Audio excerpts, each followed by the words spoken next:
Hi, I'm Jessica Page, Miss Universe Great Britain 2023, and this is my interview with the Pageant Project.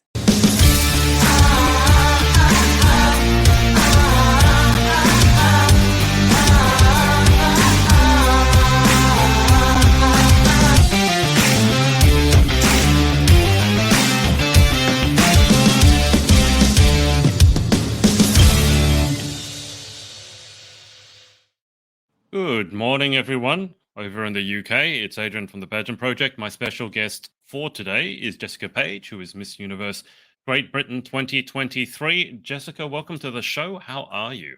Thank you so much. I'm so excited to be here. I've watched many of your interviews, so thank you for having me.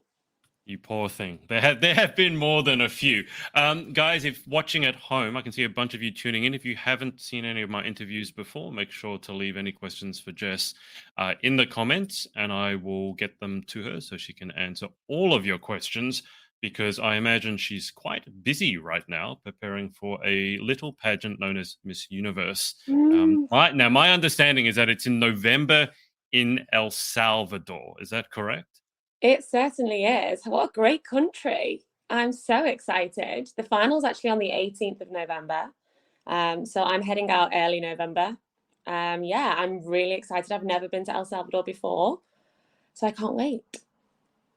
Well, I'm sure. I mean, I just saw where it is. It's Central America, for those of you who don't know. I don't know much about the country, but it certainly looks like you're going to have one hell of a time. But first things first, you won Miss Universe Great Britain. Has it sunk in yet? Oh, I think I actually spoke to Noki Sambani, who's the previous Miss Universe Great Britain, and she said to me, Jess, when she handed it over, she said, I've never felt more like Miss Universe Great Britain than when I handed it over to you. And she said it probably won't actually sink in until you get to that point. And even then, maybe not. And a lot of the previous girls who have won have said the same thing to me. It hasn't. It still feels really crazy to me because obviously my journey was so long to get to this point. It just still feels so when I wake up in the morning and I just think, you actually did do that a month ago. You actually did win. It's been crazy. Can you describe, I mean, we were talking a little bit about this before we jumped on live, but I'm not 100% familiar with your pageant journey. I've seen bits and pieces. So as I understand, I mean, the internet can be wildly inaccurate, but I saw a tilt at the Miss Universe GB crown in 2016. I think again in 2019. Now in 2016, I think you did better than you did in 2019, which is something I want to ask you about.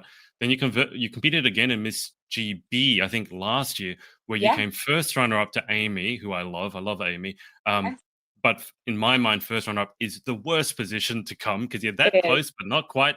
And then you finally managed to win. But can you just trace for us your pageant journey? Yeah. Well, you know what? It actually goes further back than that, actually. So when I was 17, so I'm now 27. And when I was 17, I actually did the Miss Liverpool heat to go to Miss England. And I never won. I actually came second. But back then, when you came second, you actually did go to the final as runner-up. So I actually competed at Miss England runner-up that year. And I placed top 10, actually, I think. And then I went back again to Miss Liverpool. It might have been the year after or the year after that. I feel like it's been so long, I've probably forgotten myself, to be honest with you. But yeah, I went back to Miss Liverpool again. And I didn't win again. But then I was offered a place as a wild card at Miss England. And I actually placed top 5 that year at Miss England. And then I took a few years away from it. And 2016 was Miss Universe GB. And, it was always the one that I wanted. It's always the dream of a lot of young girls, especially in the UK. It's probably one of the biggest, if not the biggest, in this country. And I was very young then, but I just thought I want to give this a go and just see what it's about. I ended up placing top 5 that year. I think it ended up being the final. Well, we weren't the final 3, but the final 3 girls on stage waiting for the name to be called as the winner. I think it was Jamie Lee Faulkner, myself and Victoria to be. And Wow. I Okay. remember being on that stage thinking, these two girls next to me are just, royalty. And Mm. I'm just this young girl, totally just didn't believe this would happen. But, I think I definitely got the bug for Miss Universe. And it was probably when I realized that that was the system for me, really. So I did that year and I placed top 5. And then, like you say, yes, I actually did go back in 2019 and I didn't place that year. And, I think what that was is I'd actually placed so much pressure on myself Mm. competing that year. And, I definitely fell for this is what I felt like I have to be. And I was trying to be that typical Miss Universe girl. And I was trying to kind of work with the people that everybody else was working with. And I think I almost lost myself trying to be that person. And I Yeah. think obviously that reflected in the placement. And I think it's tough because when you've done so well and you go back again and you don't do as well, it can knock you and it can make you think, oh, I don't want to go back again and do this again.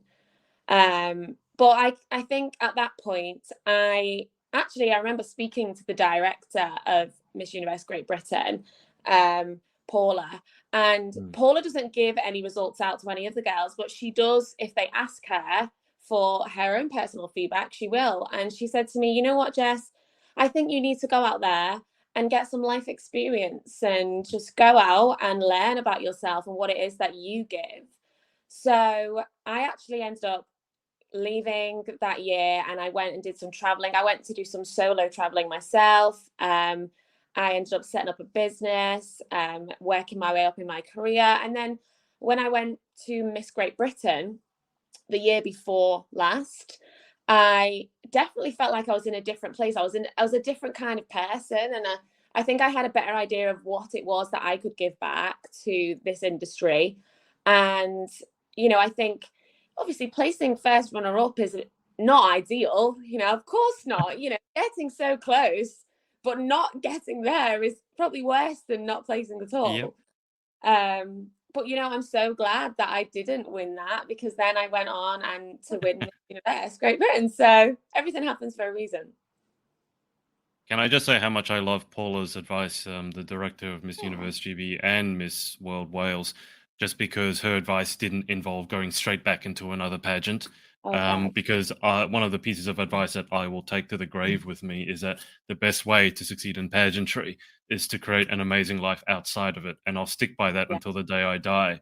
And I'm really glad to hear a director say that, because all Mm, too often it's like, oh, you should enter again and just do this differently. But you mm, need time, I believe. And let's yeah. dig into this a bit, because I know that Mm, you're heavily into business and entrepreneurship, and mhm, some of those life cycles are the same, right? It's like you've got an idea and you start and you start and it goes really well, or maybe it falls flat mm, on its face. But then you're like, do I keep going? And then you've got people who doubt you and say, Jess, maybe just do a 9 to 5. It's easier. And, uh, you might have a 9 to 5 on the side. And pageantry, to me, it's exactly the same. It's like, well, you got first runner up. Like, that's better than everyone except the winner. So why not just call it quits there? And then there's this little thing in you that just keeps going, no, I still have something left to give. yeah. So just talk to me about that sort of that fine separation between inspiration and maybe insanity, for want of a better word, because you've chased this dream for 10 years. How did you know it was the right thing to keep going? I'm definitely not going to sugarcoat this. I just wasn't going to do anything again after Miss Great Britain. I definitely was kind of like, I'm done with this. And Okay. Adrian, it's expensive, okay? Like I Okay. work Yes. hard. A lot of my wages go into this hobby. And I think what it was I think I've never competed internationally or won a national crown. And I think a lot of the previous Miss Universe Great Britain winners have actually won something previously and then won that. And I've never done that. And I think part of me was a little bit like, is that going to go against me that I don't have that international experience? Um, but I honestly was definitely, when I finished at Miss Great Britain, I was like, I don't know what else I have got left to give. And I Mm, felt like I gave my best performance. And I definitely left feeling deflated. And I felt, and I was constantly going around in my head thinking, what else could I have done? And then, when I actually spoke to Paula, and I actually said to her, Paula, I'm 28 in October. So what does that mean? Does that mean I have to do it this year? Otherwise, I won't be able to. And she literally said to me, this would be your last time. And I just thought, damn it, I'm going to have to do it again. And because I couldn't not, you know, of course I could not. It was there. What would the 10 years be there for? What would I have learned if I hadn't gone back and given it that extra try?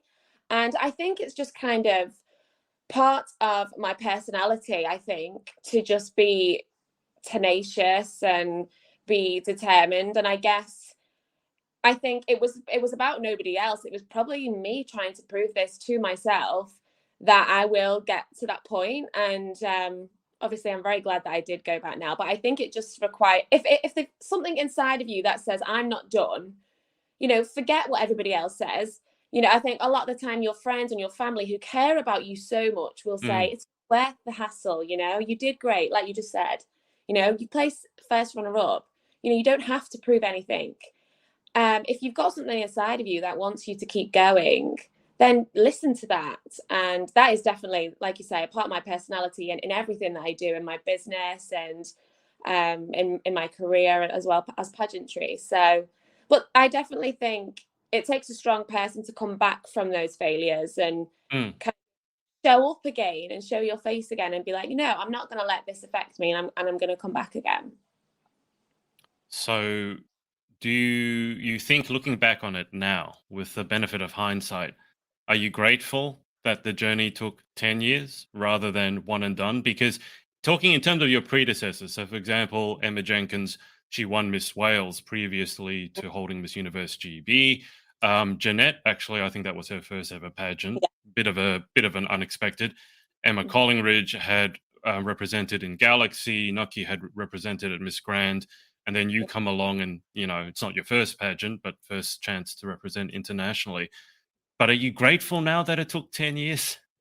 I don't think I don't think I would have won. Well, I mean, obviously, because the reason why I am the person I am, and I think the reason why people often look to me now as an inspiration is because it took so long and because I didn't give up, and I wouldn't be the person that I am. And I think, being in pageantry and it taking me 10 years, that has actually probably shaped my personality into to keep going in other areas of my life that I don't always succeed in.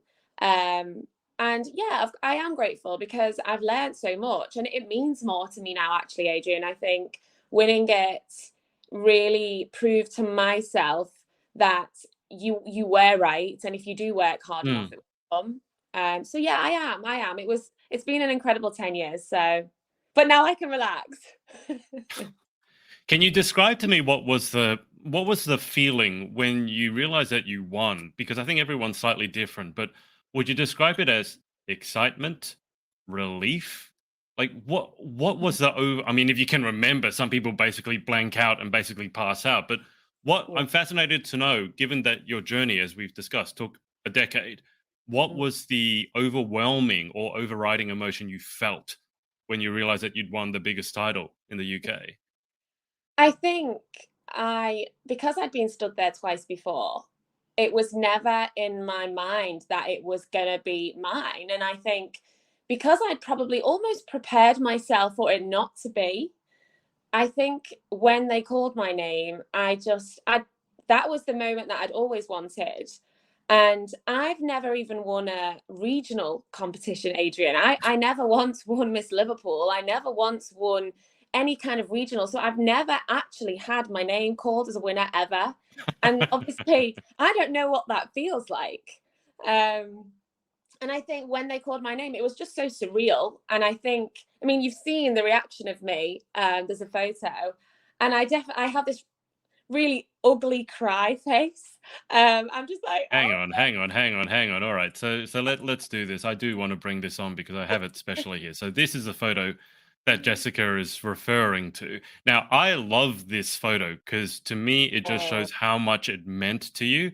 But Yeah. do you want to continue and narrate what you were feeling at this moment in time? Yeah. And I think it was kind of like, I always had, that, because when you're in that top three, you've either come fourth or fifth, or you've either come first. And obviously, I've been in that position before with Jamie Lee and Victoria Tooby. And the girls, in my opinion, that I was stood on that stage with were just, their answers to their final questions were amazing. I was convinced. I was like, no, this is not mine. And all the girls you can see in the background there, before we actually went on stage, they were like, you've got this. You did amazing. And I said, no, girls, no. And if you ask them, they'll be like, they were all backstage going, stop this, you've got this, stay in your zone, stay in your zone. I was like, oh, girls, thanks for the support, but no, it's not. But yeah, no, that feeling is something that I wish I kind of reveled in a little bit more and kind of really took that in, because it went so quickly. And I think I said to you, when I've been in that position previously and it wasn't my name, that feeling probably went on for about 30 minutes. But as a winner, that whole thing just kind of came and went so quickly. And I was just so full of emotion. And I almost probably didn't have much emotion. I was probably quite normal. I didn't really understand what was going on. I was like, is this actually real? Is this going on? Yeah. Yeah, but I mean, that photo, that made it even more special, though, that I had so much of the girls behind me. And I think that is like proof of the 10-year journey that I've had as well, because all those girls in that behind me there, you've got Jordan, you've got Georgie, and you've got Italia. And they've been a part of my journey, and to see that and have that reaction was so special. It just made it so much better for me. Yeah, Yeah. I was actually going to highlight that. I mean, your face is one thing, but what I really love about this photo is you can't fake spontaneity, right? So you can see genuinely every single one of those girls behind you, those women behind you, they look like they've won themselves. I mean, they look more excited than you do. You're I know. questionable. But I mean, like Jordan, for example, who I've interviewed, like she looks like she's about to cry. Yeah. But she's been like, I think we did Miss England together years ago, and I've known Jordan for so long. And she actually bought me a really lovely present. She actually got me a dressing gown with Miss Universe Great Britain on, that she actually gave to me, because she said, I want you to have this as the winner. And she's been a part of my journey. And that's probably one of the things that you do get with a winner who has been in this industry for so long and who does know a lot of the girls. And hopefully, it shows that I'm a nice girl and they like me. So yeah, it was amazing. Yeah, that one's, you can't fake that. I was talking to some of the girls over here in Australia, and they just had a pageant, and apparently a lot of the girls, when they didn't make the top 5 or top 12, whatever, they literally just left. Their parents, they up and left, and when it got to the winner, there was almost no people left in Oh the no. audience, and I just had to tell her that's not normal. At least, you see, my experience in the UK has been, whatever else you say, the audience really does seem to cheer for everybody. Also, everyone loses their voices in the. It's amazing, because I've been to the UK before for pageants, and the night after, everyone has lost their voice. It's hilarious because they cheer for absolutely everyone. But this photo, if I was you, I'd be framing this one not necessarily just for your face, but because that joy on the faces of the women behind you, that has to speak I know. volumes as to who you are, right? Yeah, yeah, and that definitely like makes me humble as well to see that, because I think everybody, when they compete, essentially, well, I mean, I think I've definitely got to that point where the older I've gotten and the more serious this hobby became to me, as much as I am there to make friends, and I make friends every year, I am there with the serious, I want to win this. It's a dream of mine. And I do have that in it to win it attitude. And I think that's quite a healthy thing to have. And Yep. I actually think that's probably one of the reasons that I would suggest young women to enter pageants, because I think that's a really great personality trait to have. And I think there's nothing wrong with, being in it to win it and having that passion to get to a point that you want to win something. And I think it's hard sometimes to manage the two and understand how important it is that you want something, but it's also important to enjoy the experience and just be nice and, get along with everybody, because eventually when you do win, you want photos like that. You don't want Yeah. photos with nobody celebrating, because that's words, It's doesn't it, really? They've all been amazing. We actually went to London a few weeks ago, and loads of the girls came and we all caught up, and I have just been overwhelmed by the support from them. They've been lovely. Yeah. has your concept of yourself at all, or your opinion of yourself, changed because you now have that title? I just think, given that how long it took, so 10 years, I mean, Mm, obviously winning the title was a huge thing, and I'm very competitive as well, so I completely understand that. And I think you need that in business, can I just say? But yes. has your concept of yourself or who you are, has it changed at all? Or has it just sort of proven to yourself that, you know what, I'm all right, I'm okay? Do you know what? It's proven to me that I didn't waste my time, because honestly, if I hadn't have won, I would have probably been like, I tried this for 10 years and I never got what I wanted. And I think maybe it would have changed me if I hadn't have won, because I think it Yeah. probably would have made me maybe kind of just think, what's the point? What's the Yeah. point in all the hard work? And I think, but what it's shown me when I did is that determination really, really does pay off. Mm. Um, and finally I can actually show that, because otherwise, if I hadn't, people would have been like, that girl that tried for 10 years and she never got it. So, and the amount of people that have said to me, I'm going to recompete again because you have Mm. shown that, 10 years of hard work really does pay off eventually. I don't know. I definitely just feel like, a bit of relief, that it was meant to be mine one day, and I just needed to wait for the right time, and everything happens for a reason. So yeah. Guys, I can see a bunch of you watching. I can hear you breathing. So if you have any questions for Jess, don't be shy. Put them in the comments. But let me just play devil's advocate for a second. So in an alternate timeline Hmm. where Jessica doesn't win at her last attempt, and let's say she comes first runner up or doesn't place, whichever version is worse in your mind, Hmm. what advice would you have given to that alternate version of yourself? And I ask this because there are a lot of a lot of people who stick with something time and time again, and they don't end up getting the win. And Hmm. I don't want to discourage people like that. And I don't think that it's a waste of time, because a lot of it really is the journey, because you learn so much. I'm sure you would attest to this. You learn so much and you develop so much just through that journey. Obviously, the crown at the end is nice, but it's far from a given. So, what advice would you give to someone like that, or that alternate version of yourself who put in the hard work and for whatever reason it just wasn't meant to be, whether it's in pageantry, business, personal life, whatever it is? I think, unfortunately, we actually try to make people feel like they shouldn't feel disappointed. And that is such a natural emotion to have. And I think when people do come second, everyone's like, come on, like, don't be like that. You don't Mm, need to. But we are. And I think it's important to understand that that's allowed. You are allowed to feel that way.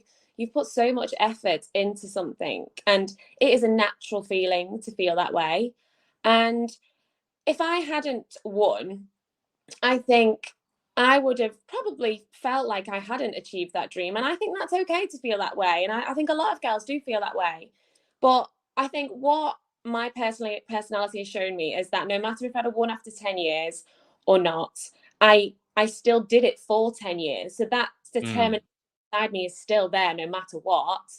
Um, and you've probably become a person who has grown so much, and you've probably got a very thick skin, yeah. and you understand what it's like to really put the effort and time into something that you want. And I have said to a lot of girls, if it's not meant to be, it will not be, and if it is, then it is. And I think I am a very big believer of that, and that's come from Miss Great Britain, and I wanted Miss Great Britain, but that wasn't meant to be for a reason. And I think Mm, every corner that we turn in life, there's probably something better for us around every corner.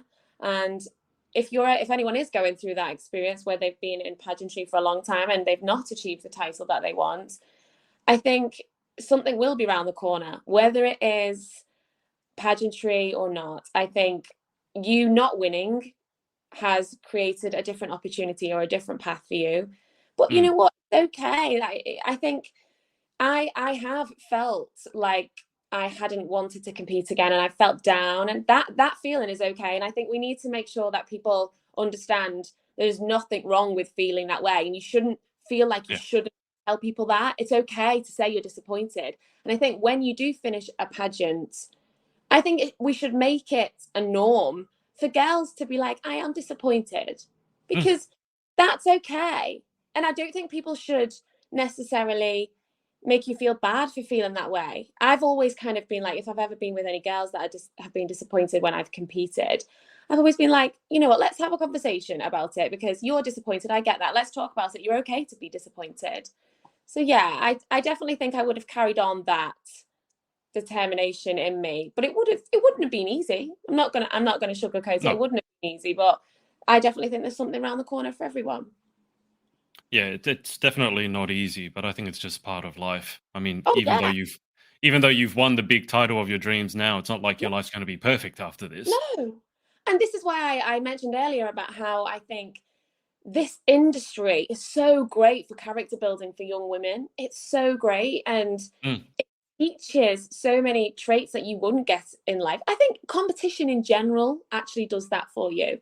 But I would not be the woman I am today without, I wouldn't be able to interview, I wouldn't be able to speak publicly, I wouldn't be as confident in myself, I wouldn't have this thick skin. I think it does so much for young women. I'm just going to circle around to the comments because I saw, Georgie is here, otherwise known as the food critic. Still the best job. I mean, can we just talk as a pageant girl having a job as a food critic? I Could know. could there be possibly a better job? There's two ends of the spectrum there, though, isn't there, really? I mean, Well, yes. I mean, when pageant season is over, though. yeah. Yeah, up until that point. But Georgie has given us our first question, which is, what are you looking forward to the most about going to El Salvador to compete for Miss Universe? Oh, that's a very generic question. God, there's so much.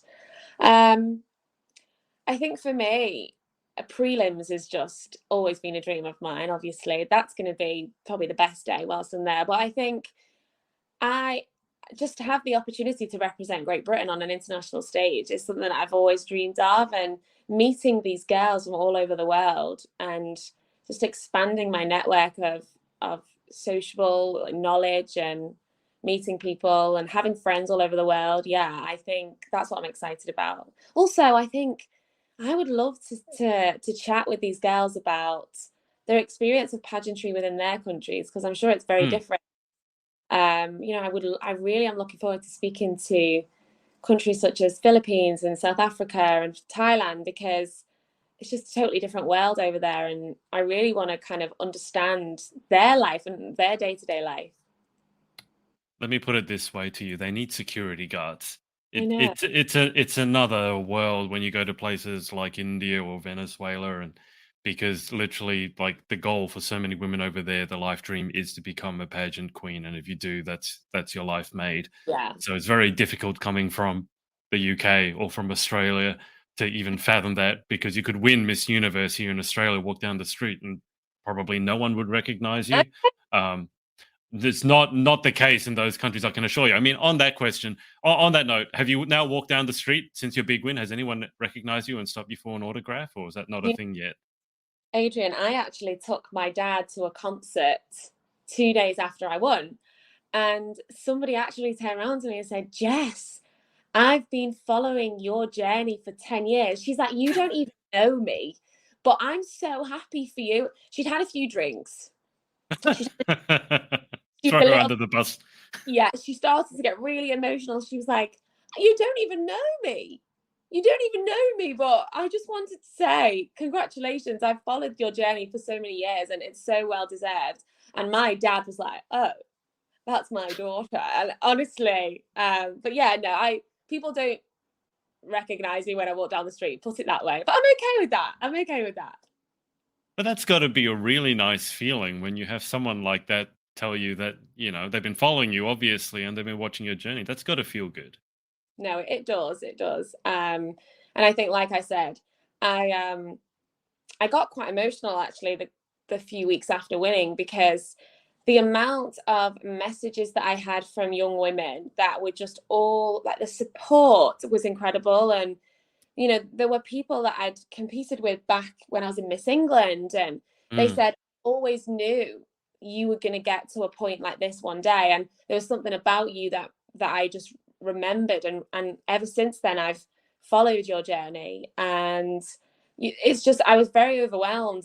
I think obviously winning was quite an overwhelming thing for a long time as well, and it still is. And but these messages that I was getting from people that I haven't seen for years or spoken to, and the support's just been incredible. And I can't thank people enough. And I'm glad that I'm able to kind of inspire people. Yeah. Let's switch tacks for a bit. You've mentioned competition a couple of times. I love competition. I grew up as a I was working as a tennis coach, and I'm very competitive. I don't like to lose, and I don't think there's anything wrong with that. Obviously, everything in moderation. But Mhm. I've owned my own business. I've had only one 9 to 5 job straight out of university, and I Mhm. hated it so much that ever since then I've owned my own business. So, Mhm. talk to me about entrepreneurship. Talk to me about starting your own business. I have here that you started your first enterprise at 23 Mhm. with £200, Yeah. starting from a small bedroom in your home. So Yes. talk to me about the entrepreneurial journey. Yeah. Do you know, I actually set up my first business with a partner of mine, and it was during COVID, and we had this idea. We actually saw a similar concept actually in Australia, so you might actually know it. It was a cheesecake on a stick. You have a couple of them in Australia actually. So we actually brought it to the UK because I'm a huge foodie. I love food so much. That's probably why me and Georgie get on so well. She treats me to all this amazing food. Um, but I actually, we created this concept because I was so fed up of working in a 9 to 5 job where I wasn't happy in. And I'm a natural leader. And I think in school, I think people mistook my leadership as bossy. Mm, And when I was a kid, you know, the teachers would be like, she's very bossy. And in parents' evening, my parents would be like, well, yeah, well, she can be. But then as I've grown older, that's more because I'm a leader, and I I think that kind of translates into my entrepreneurial skills that I now have. And being an entrepreneur means that you need to be able to make these decisions, these tough decisions, these leadership decisions. And when I left my 9 to 5 role and I moved into becoming an entrepreneur, it was something that I was scared about doing, because we're not taught to do that in school. We're not taught to just quit our jobs and earn our own money. You know, we're taught to be safer working for somebody else. You know, you'll be looked mm, after. You know, I actually went to university, finish university, go to a graduate scheme, work for a big company. They'll look after you. And I in fact, to be honest, COVID for me gave me the opportunity yeah. to really try that out. And I think maybe I wouldn't have done that if it wasn't for COVID. Mm, So I left my job, and we set up our business in a small bedroom. And we didn't take any loans out. We didn't take any bank loans or anything like that. We just set up with £200, and we made this dessert company. And it was very successful, and it went on for 3 years.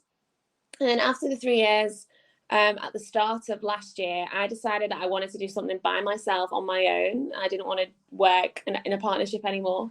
So but again, even that decision was really tough, because I kind of still had a little bit of a crutch when I was doing it with somebody else. yeah. And again, I think this kind of shows my journey to become this more independent woman, because I've done it slowly, but I'm now at that point where I'm confident enough at 27 to do all this by myself.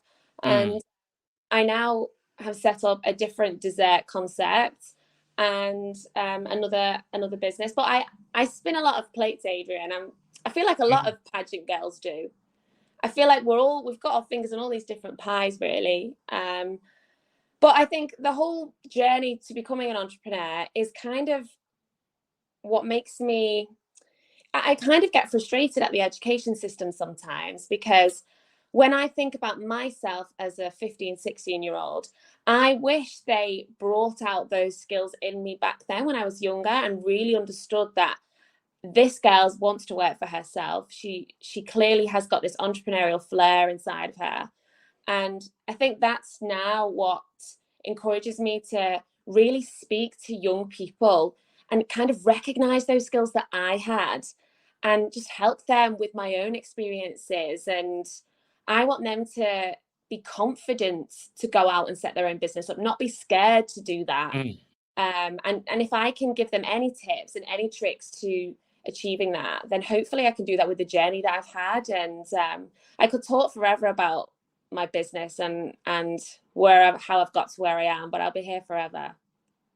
Well, if I'm completely honest, I'm probably more interested in entrepreneurship than pageantry, and that's only because I've lived a journey as being in my own business for over 20 years. And I think any entrepreneur who's worth his or her salt would agree with you on the education system, as it does not promote leadership. And I say this having coached tennis at an all-girls school. It really bugs me that you were labeled as bossy, because in my estimation, the exact same character trait in a male would be called being a leader, but in a female, it's bossy. So that bugs me, number one. The education system failing us is number two. But also when people, I don't know if you've ever been asked this, or just when are you just going to get a real job? When are you going to get a real job and settle down? Now, see, that really annoys me, because I think that shows a huge misunderstanding of what entrepreneurship really, really is. And that old excuse that, it's safer to work at another job, just take a salary. That is becoming less and less true now. I mean, over here, I don't know what it's like over in the UK, but you look at like real estate companies, real estate developers, they're going out of business like one every week. And you're telling me that, I should just work for someone else, it'd be safer.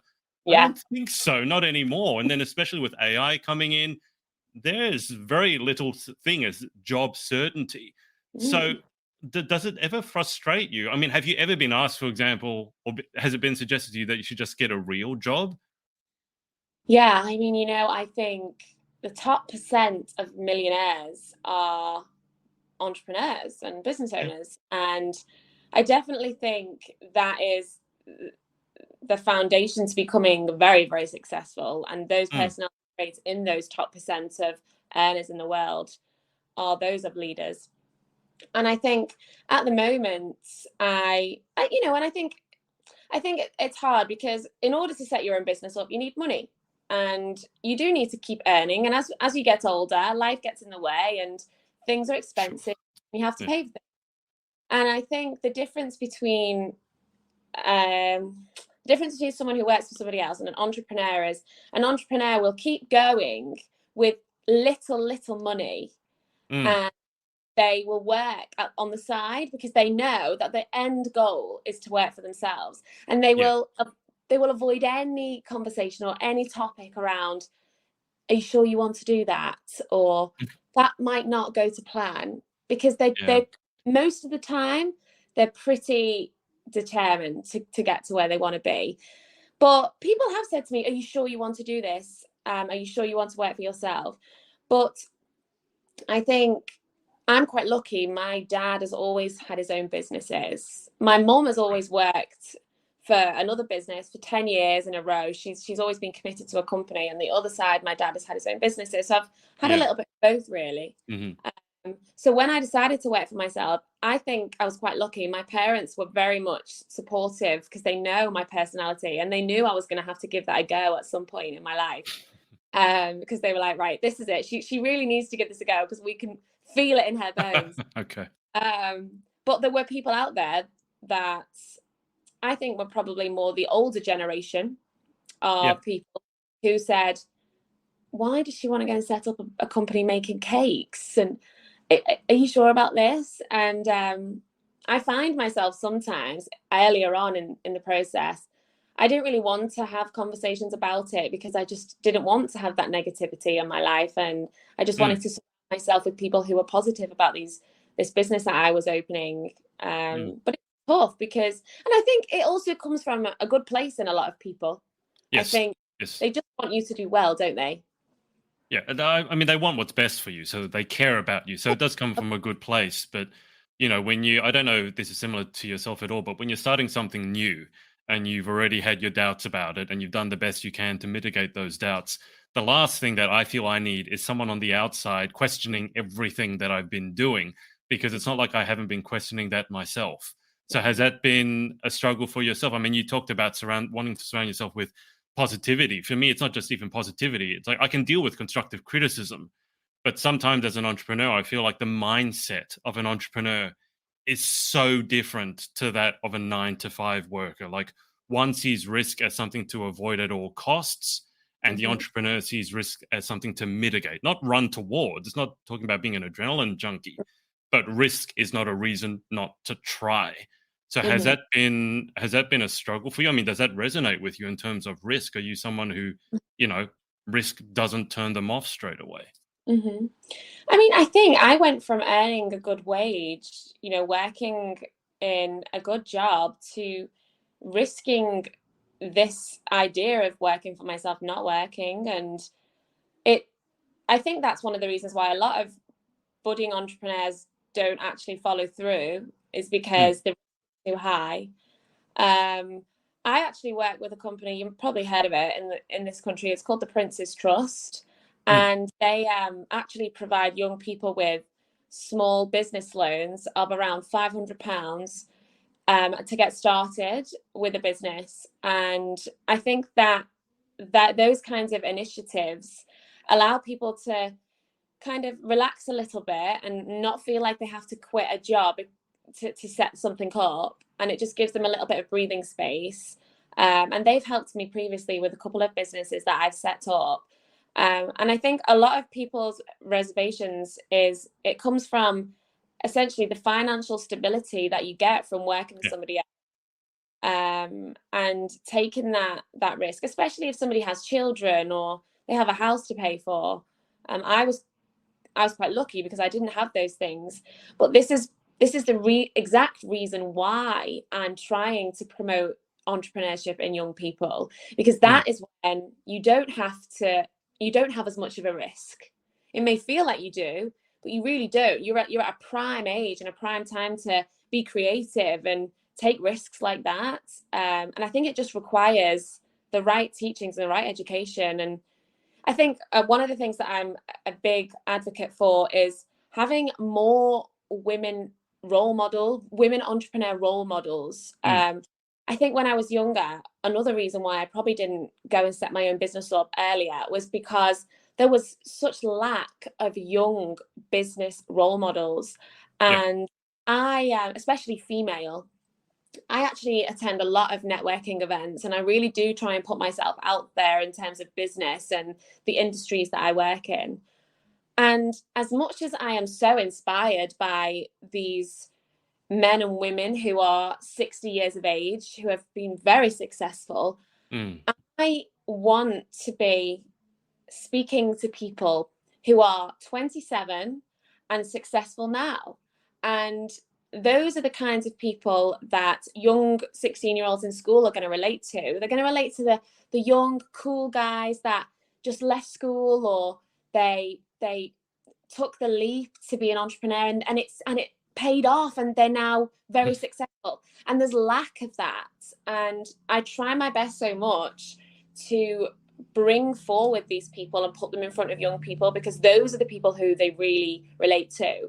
And as like I say, as much as these entrepreneurs and business owners that are in their 60s, 70s and very successful, they offer a different perspective. yeah. And I just think we need more younger people to kind of take a step forward and really be an inspiration. I'm trying to do that, but there's not that many. I'm hoping we get to create more. Well, I would certainly love to see that. I mean, I work with a young guy who, well, I follow him and I learn from him. He's the ripe old age of 22, and Wow. he runs several YouTube channels. None of them really show his face. They're called faceless YouTube channels. This Okay. 22 this 22-year-old just bought his first home for $1 million in Wow. cash. Yeah. And I look at that and I just go, wow, I wish I had been that successful at age 22, first off. But in terms of, obviously, age is a certain factor, because if you're older, you've had more time to be Mm. successful. So as you said, 60 or 70-year-old, someone successful in business, there's a lot you can learn from them. Cool. Definitely. I'm not dismissing that. But also in this age, I feel the pace of change is accelerating more and more quickly. Mm. So I think the opportunities, because I think it's interesting, because at one hand, you've pointed out that there's a certain lack of younger role models, definitely. Female younger role models, absolutely. Yet at the same time, I think there's never been more opportunity than there is right now to Mm. get started. Because you talk about, like, I don't know if you remember a world before social media, right? But I'm old enough to remember a world before social media without me emailing lists and TikTok and Instagram and all that. There's so many different opportunities now that simply didn't exist like Mm-hmm. 10 years ago, 15 years ago. So Mm-hmm. when you see this sort of, so you're looking to inspire the next generation, and there's Mm. also more opportunity than ever before. So where do you start that conversation if you have a young person?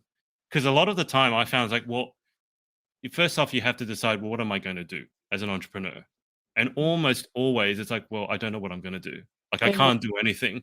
And you have to have a conversation around that. But where do you start that conversation? If someone is in school, let's say they're 16, 17, or they just finished university, 21, and, I studied to be an aeronautical engineer. I never used that degree ever. And Mm. let's say, I come to you and go, "What? I'd like to toy with this idea of starting my own business because I don't want to work for anyone else." How do you start that conversation? Well, first of all, I would say don't set a business up in something that you won't enjoy, because you won't want to put the time and effort into it. Yeah. Originally, I mean, don't get me wrong, I never thought I was going to set up a dessert company. But what I did know is that I am a foodie and I love to, one of my favorite things to do and my hobbies is to be with my family and my loved ones and to go out and experience good food and the atmosphere that you have when you eat. So when I set my company up, it wasn't what I was selling, it was a passion of mine that I'd turned into something that I was making money from. And I'm a very creative person. So a huge reason for the success of my business was down to the creativity of the branding. And that was a huge role for me in my business and the marketing side. Mm, So I think essentially a business person is maybe they're big into their finance and they go crazy for finance, or they're a creative person like me, or they're very hands-on. I think no matter what the subject of the business is or what it is that you're yeah. selling or providing, I think you can always use your skills to the right Mm, extent. You've got to figure out what it is. I think we need to start really by, I mean, this is what I try and do at the moment with my platform, because I have a platform called Take Care Lead. And essentially, what we try and do is we bring women from different industries to talk about their jobs and what they do, and introduce young people to the different opportunities of how to be entrepreneurs.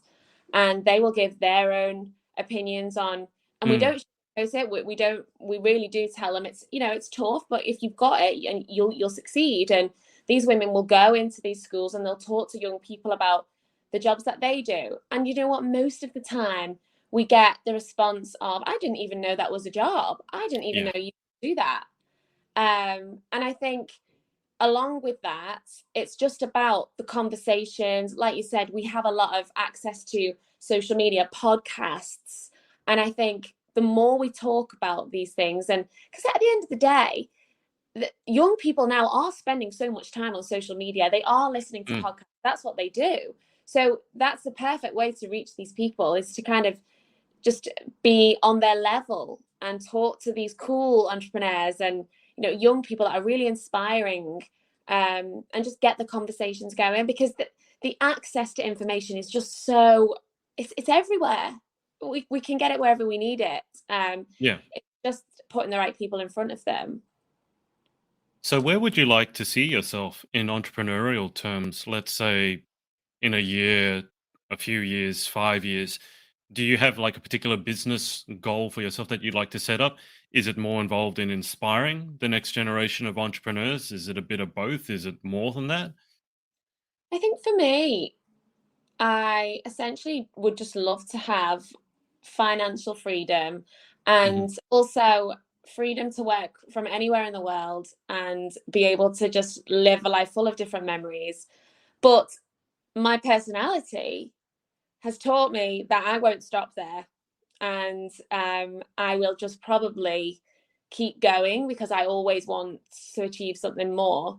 But with Take Care Lead, what I'm actually trying to do at the moment in relationship with the Princess Trust is we are actually trying to create a platform where we actually represent lots of business women, and what we do is we essentially manage those women and we actually put them in front of audiences of young people or women to motivate them and inspire them.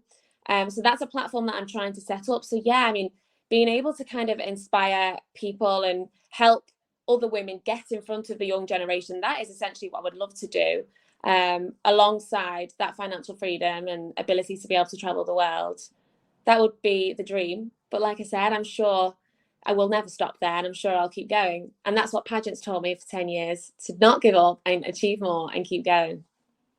I have noticed, like yourself, I think a huge crossover between the entrepreneurs and the pageant world. There seems to be a lot of entrepreneurial spirit in pageantry. I mean, have you noticed the same? Oh yeah, they're, Yeah. most of the girls have got a side hustle of some Yeah. kind. Yeah. Yeah, they don't. I think these women, they don't just do one thing, they do a million things and they do them all pretty well. Mm. Make it look very easy, but yeah, most of them have got some kind of side hustle, which is a great thing to have. And I think if anything, COVID taught us that we shouldn't just have one income stream. We should try our best to be like having our fingers in different pies and kind of being involved in different things, because you never know what life throws at you. And I think that was something that was really good that we all learned from COVID, actually, to Yeah. just push ourselves out there a bit more. Well, also, I think a lot of us ate too many desserts during COVID, but I think I, that's another matter I, de- completely. I definitely did. When is your dessert brand going to become a sponsor of Miss Universe GB? That's what I want to know. I know. I don't know if that would work. The girls would kill me for being dessert. They would. Yeah, currently my brand actually works with events at the moment. That's what we do. We actually provide desserts to weddings, events, and parties. So you never know. Maybe I'll pitch it to Paula next year. Maybe it would be something we do in the after party rather than before. Sure. Can't you come up with some healthy desserts? Isn't there such a thing as something that tastes really good and is really good for you? Chocolate covered strawberries, maybe? That's one thing I've never understood about you Brits is Wimbledon, because obviously as a tennis coach I follow Wimbledon. The Yeah. strawberries and cream, I have Oh, never understood that. Like strawberries fine, cream I don't like, but then oh, why do you really? just put cream on your strawberries? I don't understand. And a little bit of sugar. Yes. Have you? Maybe what it is that you need a British strawberry. I d- I don't. I've lived over in Britain for like on and off for periods of time. Okay. Um, I think I'm a bit of a food snob if I'm honest, coming from Australia. But British strawberries, you think that's what I have to give a go? They're sweeter, and maybe you had too much cream, just a little bit. We need to ease you in. I think what it is the whole idea of watching the tennis when the sun's shining, and yeah. I Oh, like. Look, don't get me wrong. I love the idea of Pims, and I love the idea of watching tennis. It's just the strawberries and cream. It's an institution for you guys, and I don't understand it. But I mean, on that note, because I know you're part Maori, which for those of you yeah. who don't know, the indigenous people in New Zealand. So are you ever planning on coming down this way? Because then I think once you try the food, you might have a different outlook because you're a great foodie. You have Yeah. to come down here and try the Aussie food and the Kiwi food. When I actually did some traveling, I mentioned it earlier on in the interview when I did some solo traveling, and my plan was actually to head over to Australia and New Zealand. And it just ended up not being the case, and I had to come home. But I was meant to go back out, but then COVID happened, so I couldn't actually Oh, go. I know right. how, but I've never been to New Zealand, and but I would love to visit. I would love to go, and I've got to obviously visit Australia whilst I'm over there as well. I definitely can see myself maybe spending a little bit of time over there. Yeah, I would love to be. I would love to tick that off my bucket list. It's definitely up there for me.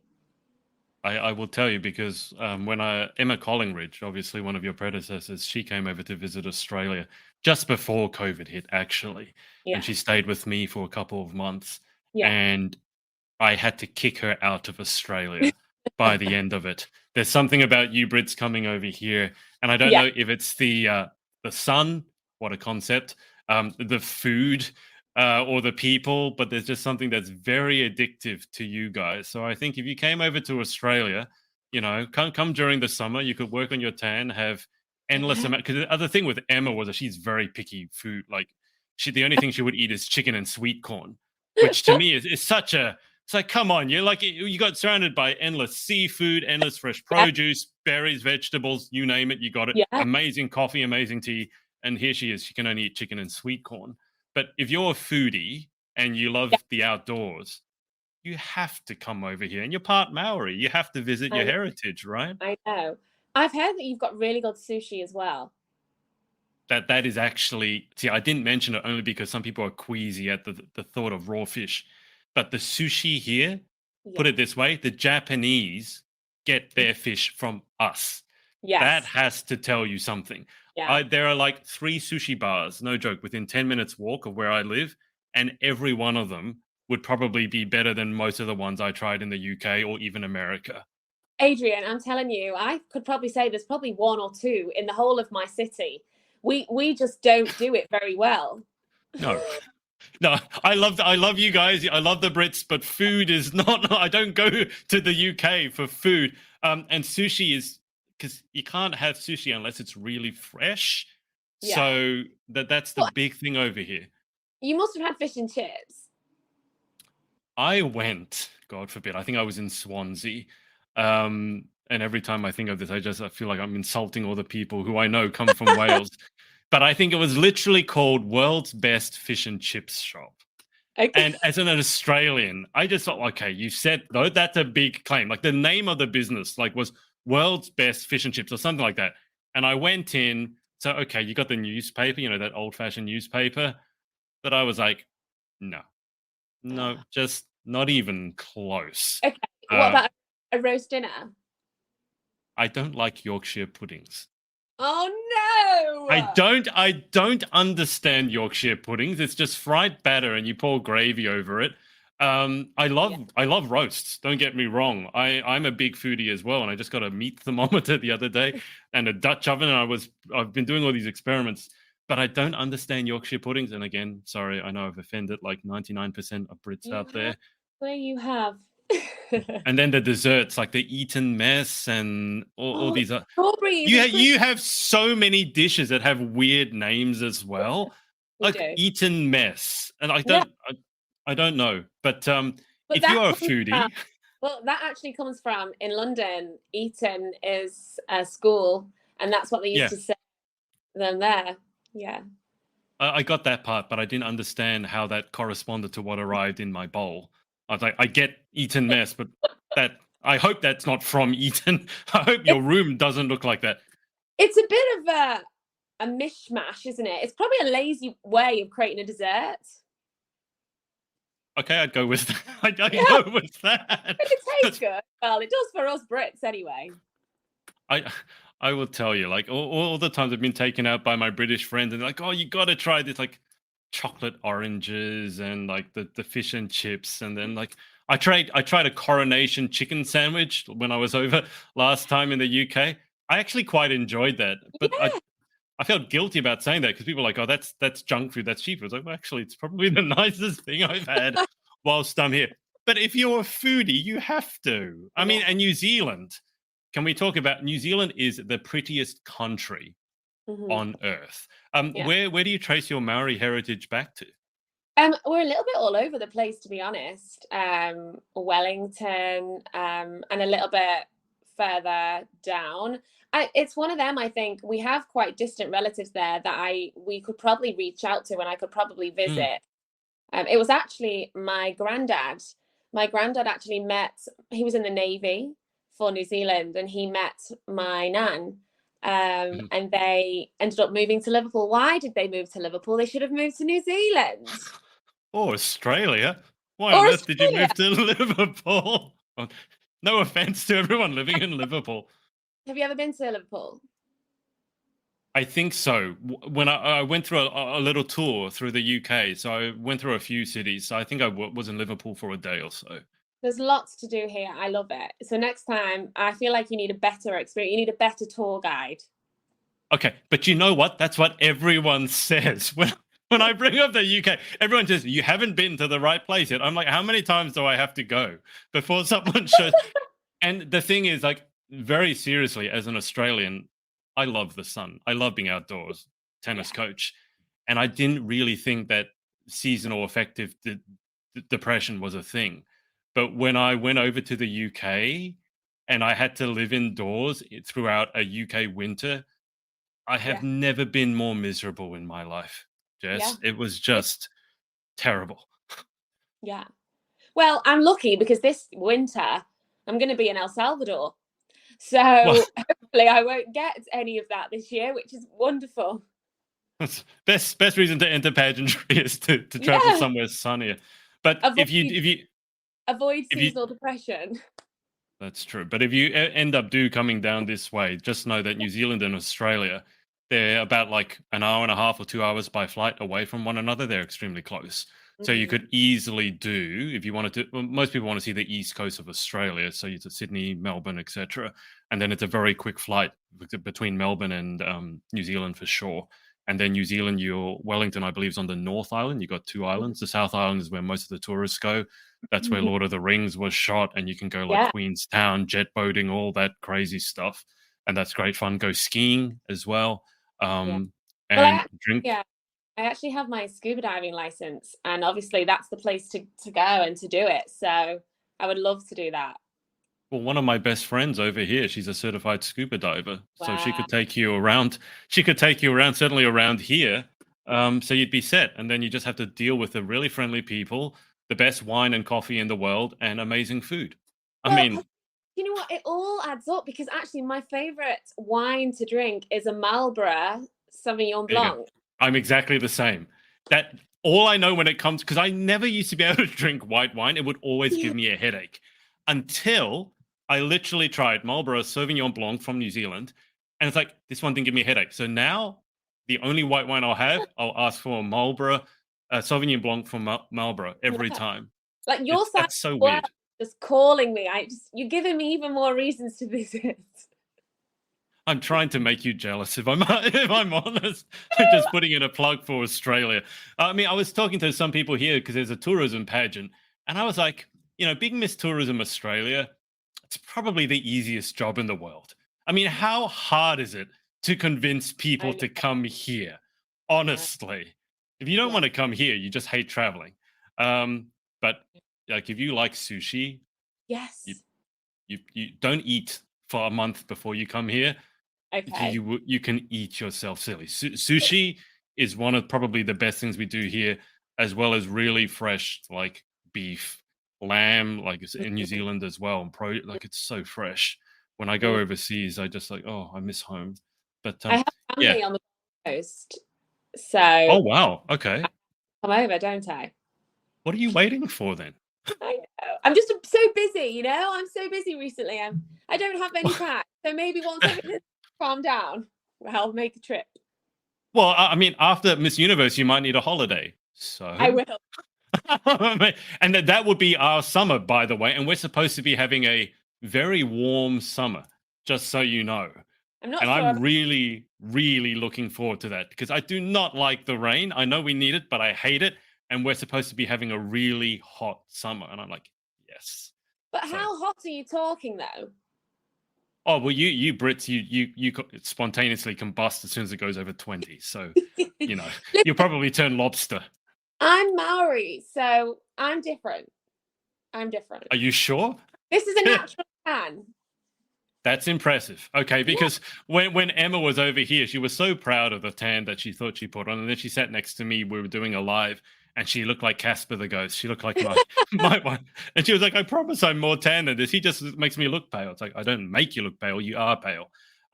But on a good summer, we'd be talking not unbearably hot. Like for example, when I went to the US last time, I was in Texas in summer. Mhm. Every day was over 100 degrees Fahrenheit. It was like 110 and 80-90% humidity. Not like that. For me, that was oppressive, but it's a nice heat, like mid to high 20s on average. Really hot day could get up to 40, but that's unusual. But it's really nice hot without being oppressive. Well, that's I how mean, I would put it. for us, it's hot if it's 22 degrees I know. Yes, I centigrade. know. It goes over 20 and all you guys run to the beach in your bikinis like, yes, heat wave. Yeah, And I'm like, oh my God, I'm freezing here. I'm still wearing yeah, my yeah, winter jacket. That is one of the funny things. Like when I interview people from so many different places in the world, one of the things I noticed very quickly about you guys when you go overseas and there's sun, next Instagram shot, you're all pink, you're all red, you're all flaking, you've all burnt yourself to death. I'm yeah, like, guys, don't do that. That looks really painful. But yeah, if you have Maori blood, and Maoris are very proud. The Kiwis are one of the things that New Zealanders do best. They're very proud of their heritage. So many of yeah, them speak the Maori language. I yeah. have more than a few Maori friends, and they're all very proud of it, rightly so. And New Zealand really is. I mean, I love Sydney. That's where I am. But New Mm. Zealand, it's the prettiest country Yeah. in the world. You can go to a major metropolis, but you could also do what I did, take an RV, drive through the South Wow. Island, and you won't see a person for like 100 miles, and you see everything. So, have I sold you yet? You have, you have, and it's definitely on my bucket list. I definitely feel like I might do a bit of work over there as well for a short period of time. When I manage to get my financial freedom, and I definitely, well, it'll probably be on my first place to visit, to be honest. It's been on there for a while now. You can claim it as a tax deduction. Product Yes. research. Come and eat cheesecakes over here, and you can claim it all as a tax. Tax. I'm doing product research. Well, That, actually, it really would be for you. yeah, It really would be a tax break. yeah, it would. So there you go. You could write the Okay. whole trip off as like a work research, that sort of thing, and just eat cheesecake until the cows come home. So there I you will go. let you know when I'm coming over. Oh, We well, I'm can do glad. this I'm together. glad. I'm glad I sold you on that. And but by the way, I do love like cheesecake is my favorite dessert. I Oh yeah, don't know why. I just yeah. ate one this weekend. It's like yeah. Anyway, we should probably get back to the interview. We Oh, just got distracted. We did have a question back here. Sorry, I let it lapse. Now, Eleni, all the way back when we were talking about the school system, said yes, so much more can be done in education. yeah. Brittany had the question here. Brittany Feeney, hey Jess, can you give us any hints on the style and color of your dress? I know you can't reveal. She corrected her. I know you can't reveal all, but any clues? Would you like to give any clues? It's. I think I feel like a real prima donna whenever I talk about this in front of people that don't understand pageantry, because my levels of stress over a dress is probably a little bit excessive, and people will be like, Jess, it's just a dress. But I always say I've been watching the Miss Universe evening gown competition since I was 16, 15. So to me, this is a huge thing. But where do you even start? I mean, this is so big. This is probably bigger than my wedding dress will be one day. Uh, but I am working with a designer from Asia, and Mhm. I'm so excited. I actually don't have a final design yet, which is a little bit stressful. But I'm actually definitely trying to involve as many people in kind of the decisions and helping me to like choose those kinds of colors and styles. But I'm hoping, to be honest, for most of my wardrobe whilst I'm out there, I would like to wear British designers and Yeah, my of course. rehearsal outfits. I would really like to do that. But my gown is an Asian designer. But yeah, that's all I can say so far. I love how these things are like closely guarded state Yeah, secrets. You learn that very quickly in pageantry. All right. Well, we've been on for a while. We should probably move towards a close. Just before we do, is there anyone that you want to give a shout out to for supporting you along your journey? I think it sounds cliche, but my parents have been doing this 10-year journey with me. And when I actually won, my mom stood up in the audience and she turned around to everybody behind her and she shouted, "That's my daughter." So, and there's a photo actually circulating somewhere, and it's the three of us. And they're both just looking at me with so much pride, and I think essentially they were the only people that I really wanted to make proud. So yeah, and I think most girls will say this to you, it's a family thing, Mm, when girls do this, it's the whole family's involved. The whole, my dad is helping to carry everything and helping me to source everything, and my mum's doing the same. And it is like that. You really do, it consumes your life. So they've been there for a long time, and they kind of supported me when I made those decisions to keep going, and I appreciate that very much. But also just huge shout out to all of the pageant community in the UK, and the support that they've given me since I won has just been overwhelming. So hopefully we can continue that, and as I go mm, to Universe, I would love, as much support from the UK as possible so we can really make our mark at Miss Universe. And I'm hoping to be able to do that this year. perfect. All right. Well, let's get to these final 10 questions. Number Oh, one, what is your favorite word? it's got to be determined. It's got to be, because I've mentioned it about 10 times since I've been on this call. So yeah, it has to be determined. Yeah. Fair enough. I thought it was going to be food because you've mentioned that also about 10 times as well. But either one. Number two, what is your least favorite word?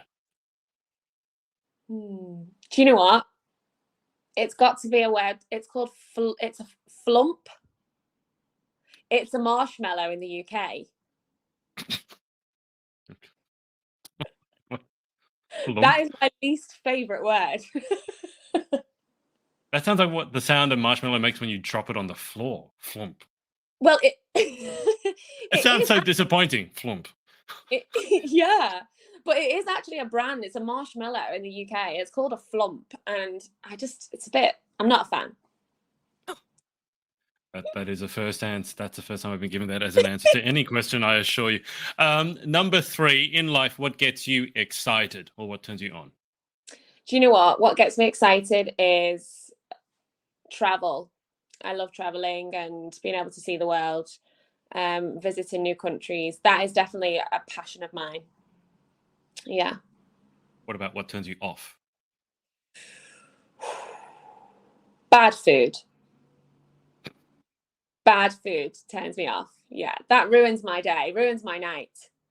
Is there any particular one food that you just will not eat? No, no, I love all foods. I'm not picky at all, but what I just don't like is if I'm really looking forward to a good meal and it disappoints. Mm, yeah, That is the worst. Yeah. yeah. I am understanding now why you're such good friends with Georgie. Suddenly everything has become clear. Number five, what sound or noise do you love? Wow, what sound or noise do I love? Ooh, these are interesting questions, Adrian. I love the sound of having my name announced as Miss Universe Great Britain. That's a very niche sound. You won't hear that very many times, I guess, unless you Once in replay it. now. What about what sound or noise do you hate? I hate motor racing. That sound when it's on the television of like zoom, zoom, zoom of the racing cars, I hate that sound. Don't say that to Emma Collingridge. I think she's crazy about motor racing. I'm Oh, not. Like, I can't think of it. She watches it on TV. I'm just like, this is the most boring thing I've ever seen. But okay. To each their own. Okay. I don't judge. Number seven, if you could have any one superpower, what would you pick and why? oh, if I could have any one superpower, it would be to click my fingers and be in any country in the entire world, or be in any kind of time in my life. Just that click of a finger and be wherever I want to be. So I get on long flights. Don't talk to me about long flights coming from Australia. That's a very strong click you have, Jess. Can you just do that again? Oh, it only works on the first go. Yeah, I mean, you've worn out the muscles now, but that's a very impressive sounding click. Number 8, what job other than your own would you most like to attempt? Oh, do you know, I've always wanted to be a police officer. When I actually finished university, I applied for a graduate scheme in the UK for MI5. And that was an intelligence analyst role. And that would have been amazing. I got to the final interview, but I didn't actually get the job. But yeah, that idea of a police officer or some like detective or something like that, I would love to do that job. Are you the next James Bond? I hope so. This could be amazing. I never thought about that as an opportunity for me, but you've just planted the seed. I can see it. I mean, you're definitely competitive, and Yeah, you look the part. I'm sure you can look amazing in a suit. So I yeah, would love to. I'm going to have to contact the producers and find out how to get myself in there. Number 9, what job would you definitely not like to attempt?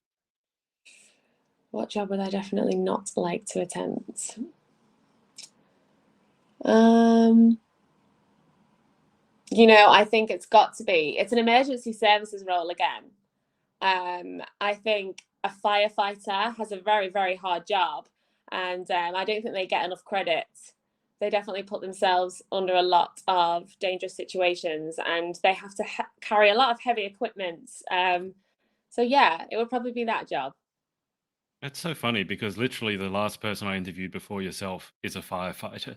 No way. Over in Canada, I think she's all of 19 years old, and she's like one of the first, at that age, female firefighters in Canada. So it's so funny that you mentioned that. Yeah, Like, what are I the have a odds lot of that? of admiration for people who do that, and it's the same with like most emergency services. They definitely don't get paid enough that what they should. I think they play a huge role.